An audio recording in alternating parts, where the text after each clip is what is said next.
Yeah. So thank you all for coming here. Also the viewers online, and also thank you, Jordan, for a fantastic presentation. In my presentation, I'm going to talk about LED volumes, and there will probably some overlay with some of the pictures we've seen before, because I think most of our clients are using Epic, and I think a lot of Epic clients are using Row.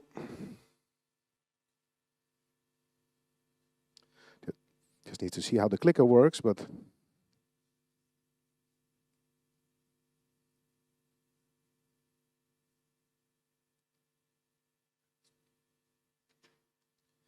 So, quick company introduction.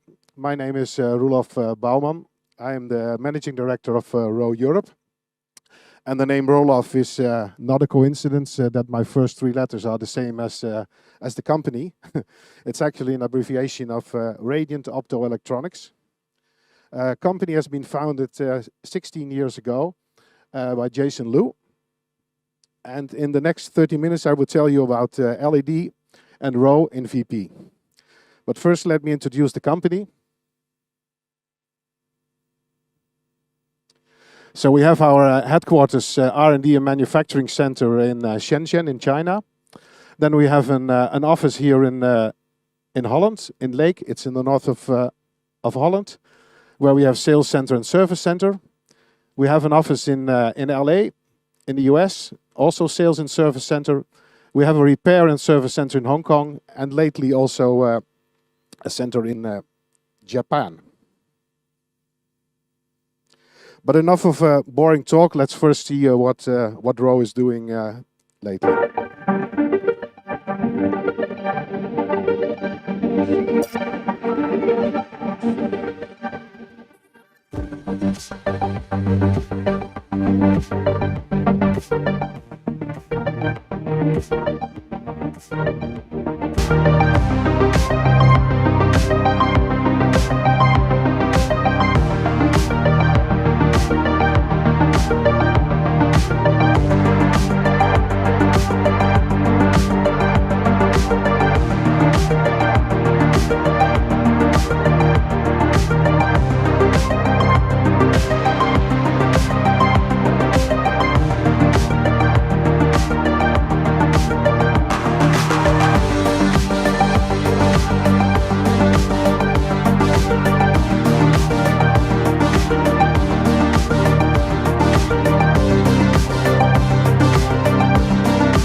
So, from the event arena to the film studio. Probably we should not have shown Marco Borsato in the last track, but yeah, he was still on there. And I remember it was a huge concert here in Holland. And After that show was done, it was done by a company called Faber in Holland. They got some phone calls from the US. Who the fuck is Marco Bassato? Because their screen they used there was twice the one you two used. So, yeah, we have our background actually more in events and in touring and stage for touring. So, especially during the Corona, we had more time to develop the film market and the VP market. So what was done before? Before we had the virtual production, there was green screen. Having a green or solid color in the background and just post-production key out all the green color or a different color. The issues with the green screen is you have green spill, no real reflections. It's difficult for actors to work in an environment, especially for hybrid events, if they do not have the experience to be on a stage and be in a space where they cannot see any backgrounds.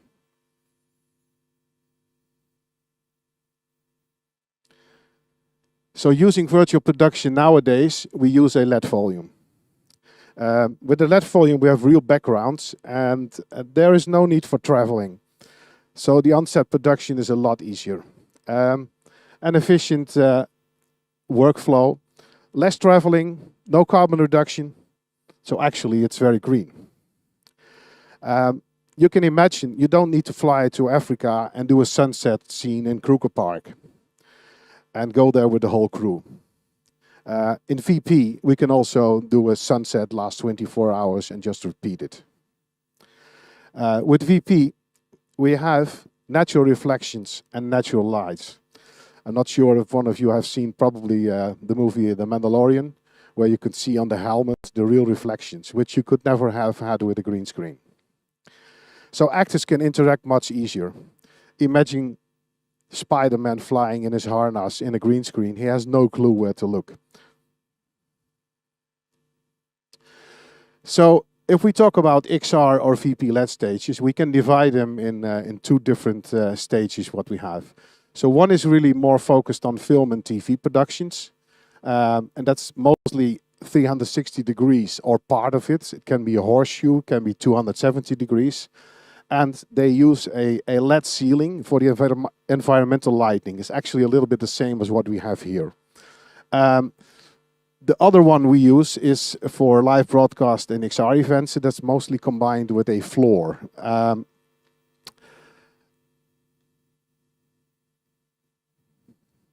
So the use of LED screens in virtual production. We have two different uses of the LED panels. So we have the ICV-FX. Yeah, try to spell this 10 times in a row. So just let's call it in-camera visual effects. It's a little bit easier. This is the LED on the camera, and this is divided in real-time rendering of the image in the so-called frustum, what we can see there in the middle of the picture. And of course, we have the background around it. So actually, from a setup with a 20-meter wide wall, only 6 meters of the wall is in the camera, and the rest is just for reflection. And only that 6 meter, that small part, needs to be rendered in high resolution. And I think herefore we have to thank our gamers, because they were backing the industry for faster graphic boards. And thanks to them, we are able, I think the last 2 to 3 years, to make this real looking images on the screen. It's a little bit the same as what happens in Formula 1 we can use later in our cars. The second part of the LED screen are the panels. They are used for light and reflection, such as walls, ceiling, or it can also be side walls. Sometimes a combination of a ceiling and ICV-FX, like clouds or a starry night, they will use it with the camera as well. Many cases, screens will be combined with conventional lights, such as airy sky panels or orbiters, because we still have one issue with the color spectrum of the LED, that the CRI is not really that good for skin tones. So that's one of the shortcomings of the video LED. So here we see a nice setup of using the side screens.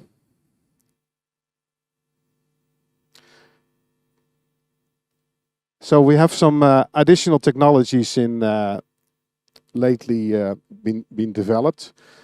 These new technologies used in VP called multi-frame display, or as we call it with Roe, ghost frame. So this is a special technology where we can display multiple images in one production frame. Sounds a bit weird, but by tuning the camera with multiple outputs, we can capture all different frames independently and output them. So for example, we can send a signal to the wall containing an A, a B, a C, and a D. And for the naked eye, we can only see an A. But by tuning the camera, we can have a B, a C, or a D, or all of them together. And this technology can be used for hiding a tracking pattern, hiding a green screen inside your picture, or just use multiple videos or use two frustums. What we have seen in Epic's movie before is that they were using two frustums, so two cameras, but they can never overlap. I think this is not really clear. So I made a small movie I want to show you. It's a little bit easier to understand how ghost frame works, because we have explained it many times to people, and this is something you really need to see. And the best way to see it actually is in real performance, so with a real camera, that you are looking through the lens of the camera, but you see something different. Ghost frame makes the impossible possible. Add up to 4 different hidden video feeds, which can be captured individually by the camera. Ghost frame adds a full chroma frame in your video feed, which enables real-time post-production. Have integrated camera tracking without the need for physical markers. Ghost frame multi-source. Add up to 4 different hidden video feeds to your content source, which can be captured simultaneously by 1 or more cameras. No need to shoot the same scene twice. Film one scene with different backgrounds. Give the performers hidden instructions that help them in their presentation. Nothing is impossible. Ghost frame multi-source allows you to differentiate your target markets by creating content with different production scenes, backgrounds, or commercial ads in just one shot. The reflections of the environment are real, whichever environment you choose to capture on your camera. Ghost Frame Chroma, a hidden chroma key, enables real-time post-production workflows without burdening playback systems or reducing pixel capacity. Preserve the natural light source and full dynamic reflection from the LED volume, while at the same time have the benefit of a green screen background. Ghost Frame Track adds a hidden tracking pattern to the LED volume for camera tracking without reducing pixel capacity. Ghost Frame Track can be installed easily with the automatic camera initialization, no engineers needed for the setup. Almost zero delay, the absence of physical markers, usage of multiple cameras that can be moved freely. Real images allow for real reflections, no post-production process necessary. Make existing productions more cost-efficient.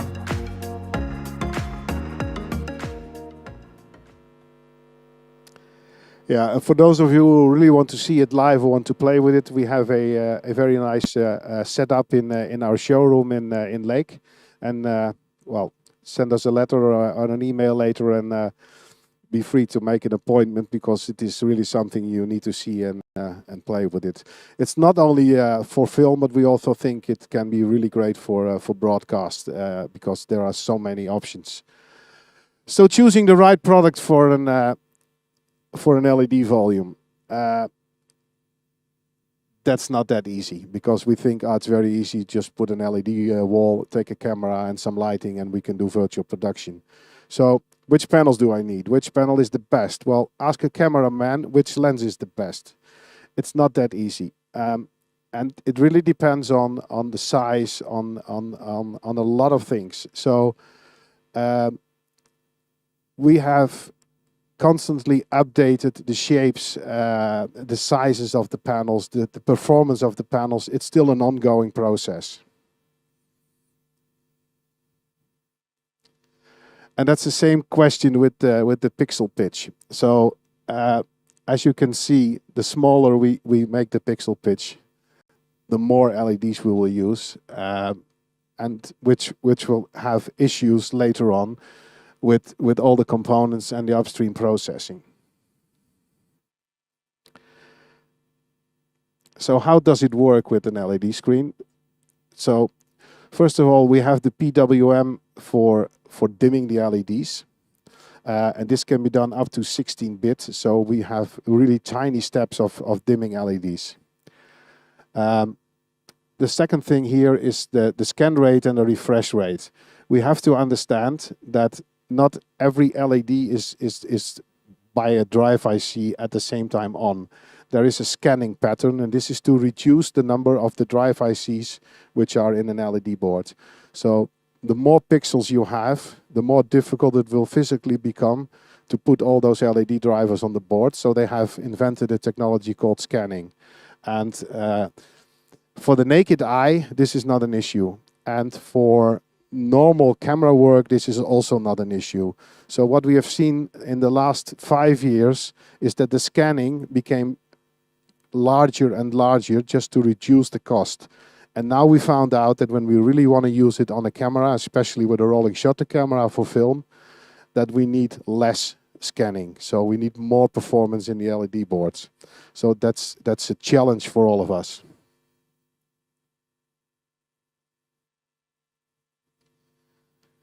And then we have a lot of technical considerations. So let me explain a little bit. So there are a lot of words we hear. So pixel pitch, that's the distance between the LEDs. And the LED driver, see it as a small processor inside the LED board, which drives the LEDs. The more and the better drive ICs you take, the better performance you have on the screen, but also the more costly it will be. About scan rate and refresh rate, I will show you in the next slide what happens. The frame rates are the frames per second. For showing multiple images at the same time, we need a higher frame rate. That also means that we need a better performance of the LED panels. So just cheap LED screens, which you can use for normal viewing, can probably not do this high frame rate. The LED color gamut. This is another thing which is a problem for us, because we would like to go on colors up to Rec 2020, but we can't achieve that with the normal LEDs we have. So we have to compromise. We can reach up to 85, sometimes to 90%.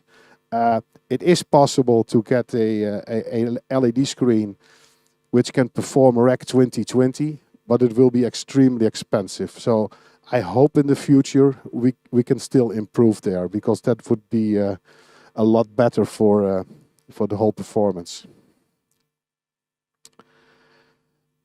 The reflectivity of the albedo of the LED and the mask, that's also a very important part.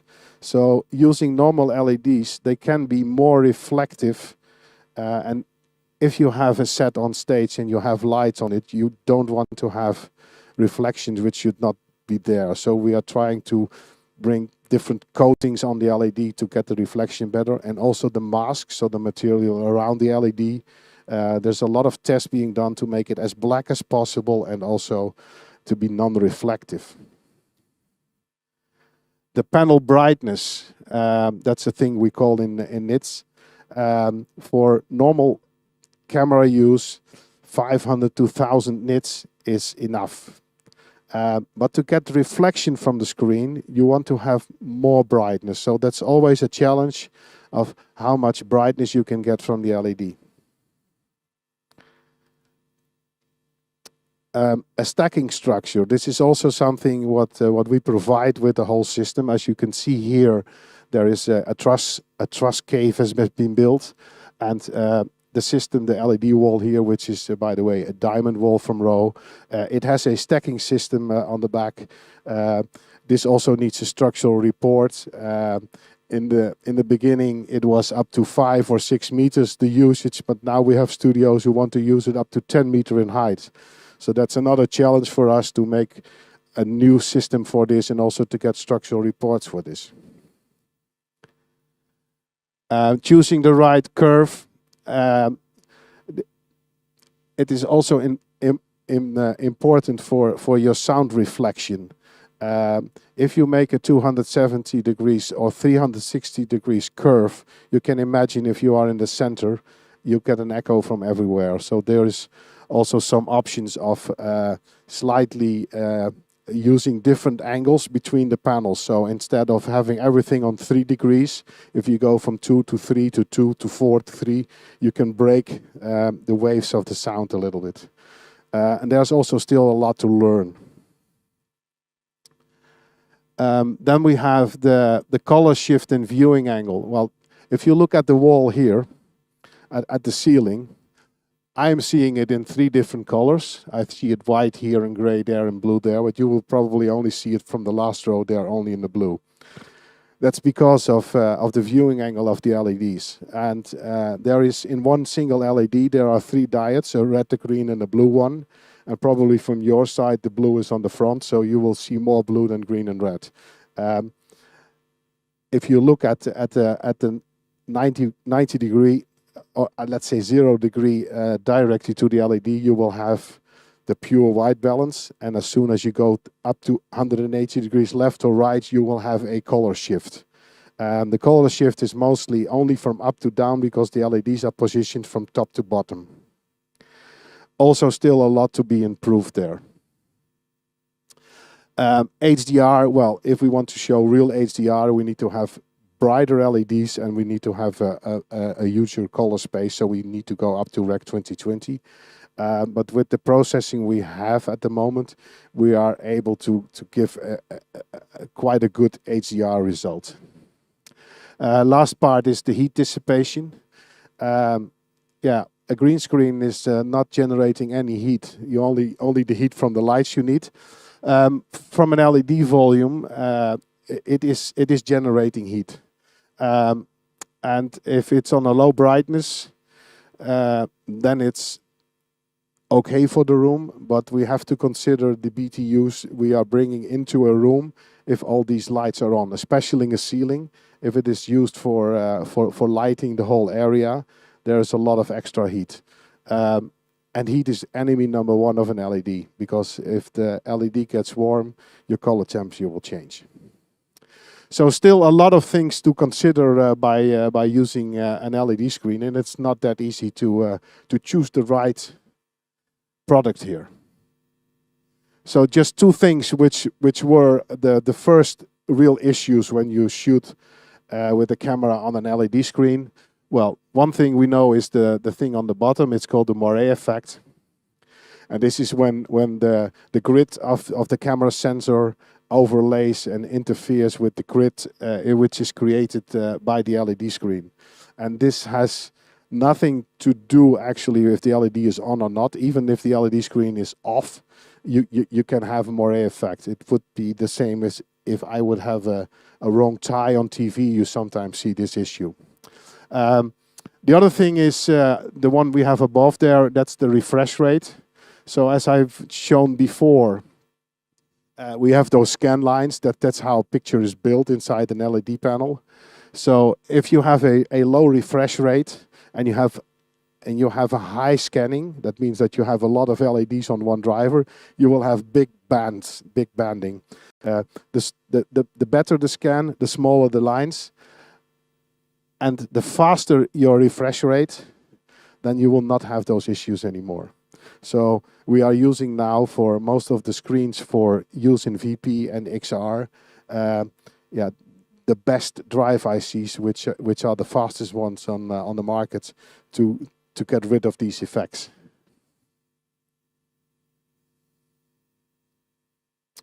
As said before, another point to consider is the color space. There are 2 issues. One is that we cannot achieve the Rec 2020 at the moment for the in-camera FX, but also for the ceiling, for getting the light on your props or on your actors. The CRI of the LED is not good enough, and you are really missing something in the skin tones. So we are also working on on developing an RGB white LED screen for ceiling.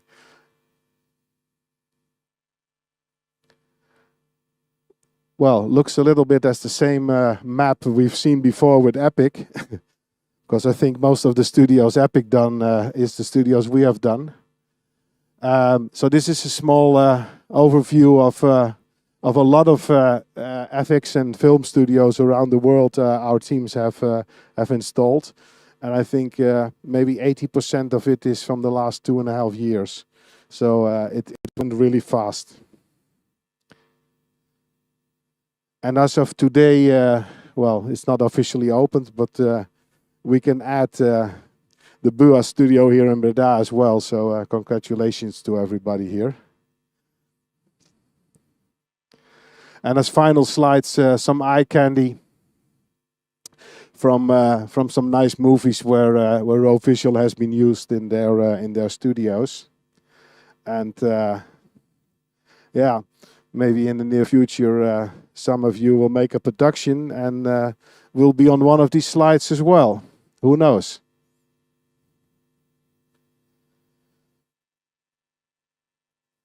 So it seems the circle is almost closed. And this brings me to the end of my presentation. I hope you have a better understanding how LED has been used on the VP. And I hope that the students here, which are the techs for tomorrow, will be proud to be a partner here of BUAS and work with this fantastic stage here. Thank you, and if there are any questions, feel free to ask.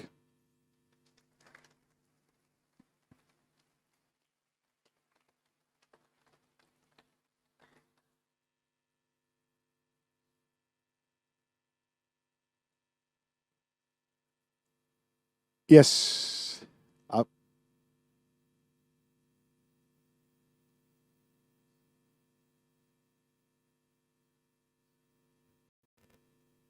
Oh, you can do it, yeah, so that everybody can understand. No, you can't. No, there is a trick for it. So you can't see it because we use a technology to hide the frame you see by inverting that frame right behind it. Yeah. So let me say it on a different way. What if you have green and you would add magenta? What would you see? Yes. Well, that's the whole trick. Yes. Yeah.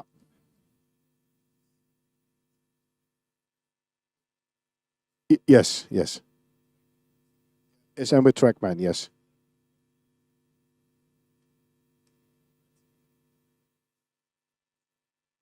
Well, actually, Ghost Frame is a collaboration between Raw Visual and Megapixel, which is making the processing, and AGS, who owns the patent of this trick.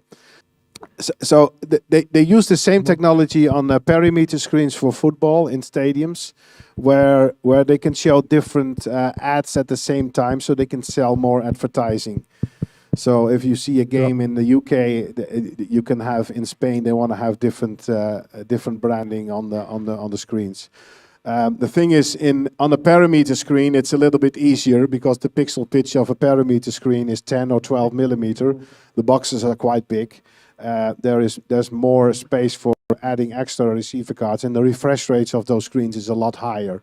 So the smaller the pitch, the more difficult it is to get the performance in the panel. Yeah.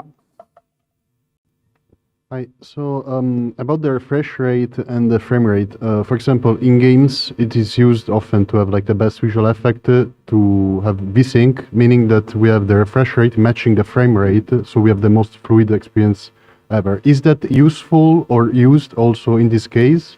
Now it is normally a multiple. So if you have a 60 hertz frame rate, that's a standard. We have in the old days it was 960 hertz refresh rates was more than enough, Okay. and then we had drive ICs who could do up to 1920. That was fantastic. You know, that was the best. and then we had 3840. But now for film, we need at least 7840 to get the best performance. So it's getting better and better. And the same thing with the color, the bit depth. That's another thing. What is important. So if I want to have this high refresh rate and high performance, and I also want to have a 16-bit depth rate, I'm asking a lot of the processing of my panel. So sometimes if we lower the bit rate to 14 or 15 bit, you can have a lot more performance. The only thing you are missing is in the very, very low end of your picture. So really the first part of the grayscale you might be missing. But if that's not an issue for your film, you can go down there.